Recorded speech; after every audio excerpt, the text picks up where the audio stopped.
There was a popular rom-com that hit the theaters some years ago titled It's Complicated.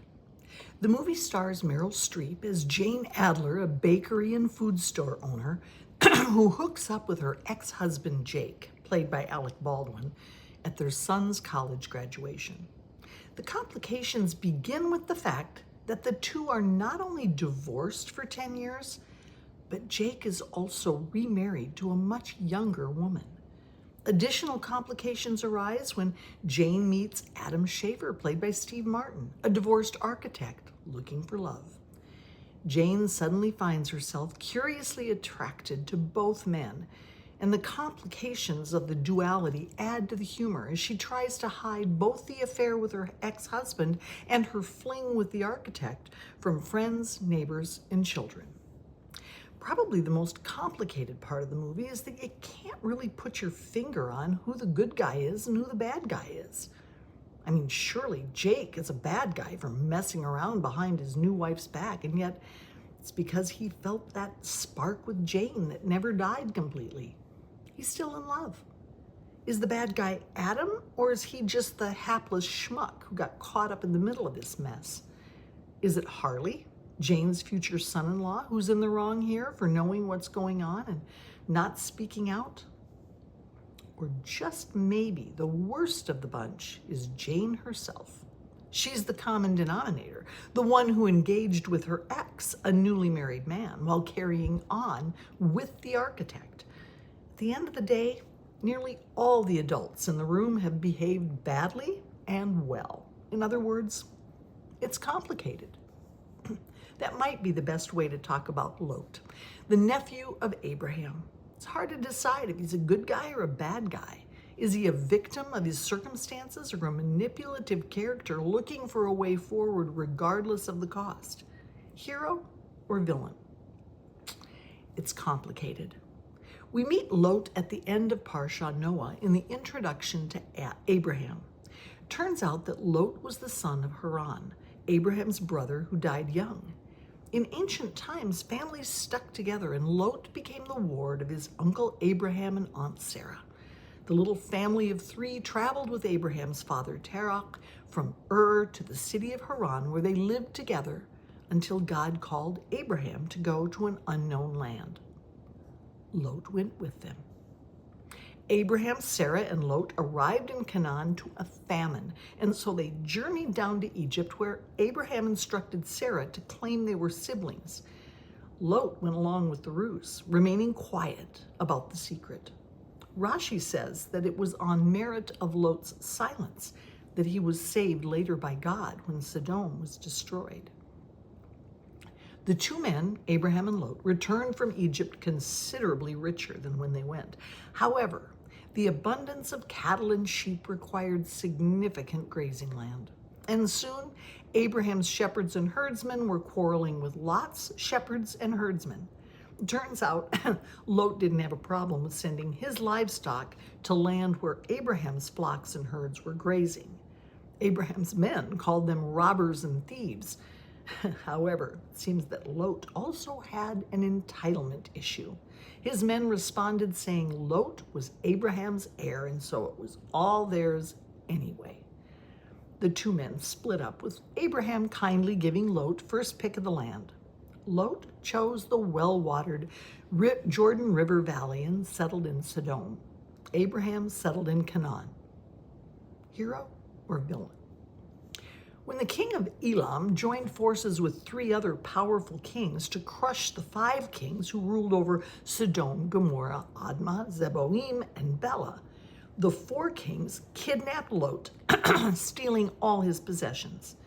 Abraham rescued him when he heard of Lot's capture, and the entitled Lot was returned to his home in Sodom, where he lived a life of great luxury for the next 25 years. The people of Sodom were terrible. They were murderers and idolaters, but perhaps their most outstanding sin was their anathema towards charity. People in Sodom were punished for helping their neighbor. While Lot enjoyed the rich life he'd come to expect, the fact that the people he lived with were against the concept of charity was a hard one for Lot to swallow. He grew up in Abraham's household where charity to others was job one. Kindness and generosity were the virtues he saw practiced most often. God sent 3 angels to Abraham, one to inform Sarah of her impending pregnancy, another to destroy the city of Sodom and its neighboring communities, and the third to save Lot. When Abraham bargained God down to saving the city in the merit of 10 good people, Abraham thought that Lot, together with his wife Edith, a Sodomite woman, 2 married daughters, 2 unmarried daughters, together with their husbands and fiancés, would amount to 10 people, 10 worthy people. Unfortunately, the sons and sons-in-law thought Lot was a little crazy for being afraid even after the angels arrived and the men of Sodom tried to break into the house to take the guests that Lot was housing. Lot tried so vociferously to protect the angels that he offered his 2 unmarried daughters to the riotous crowd. Points for his charity to the angels, demerits for offering his own daughters in their place. In the end, the angels blinded the men at the door and at dawn grabbed Lot, his wife, and his 2 unmarried daughters to lead them to safety. They told them not to look back, but Lot's wife, sorry for all she had to leave behind, turned around and was turned to a pillar of salt. Lot and his daughters fled to a cave in the hills where they seemed to think the entire world had been destroyed, leaving the 3 of them to carry on. In a misguided attempt to save the human species, they got their father drunk, and each of them laid with him. When both became pregnant, they named their sons Moab, who became the father of the Moabites, and Ben-Ami, whose descendants were the Ammonites. That's the last we hear of the checkered life of Lot. So what's your conclusion? Hero or villain? Good guy or bad guy? Do you see what I mean when I say it's complicated? Even Abraham, a tzaddik in every sense of the word, lied about Sarah being his wife. However, God recognized that the vast majority of his life was spent in charity and kindness. One might say that he was kind to a fault. Not so with Lot. It's not so with us either. We are pushed and pulled about by our human nature and the neshama, or spirit of God that lives within us. We're humans with the spark of God in our hearts, as well as free will to do as we please. Sometimes we call on our better angels to act as God would have us act, and other times we are woefully inadequate for the purpose God intends. Add to that the fact that life presents us with choices that are not always black and white. The gray is where we get confused and even a little lost. There is a postscript to Lot's life. Perhaps it was God's way of recognizing the difficulties of being human, and in particular of being Lot.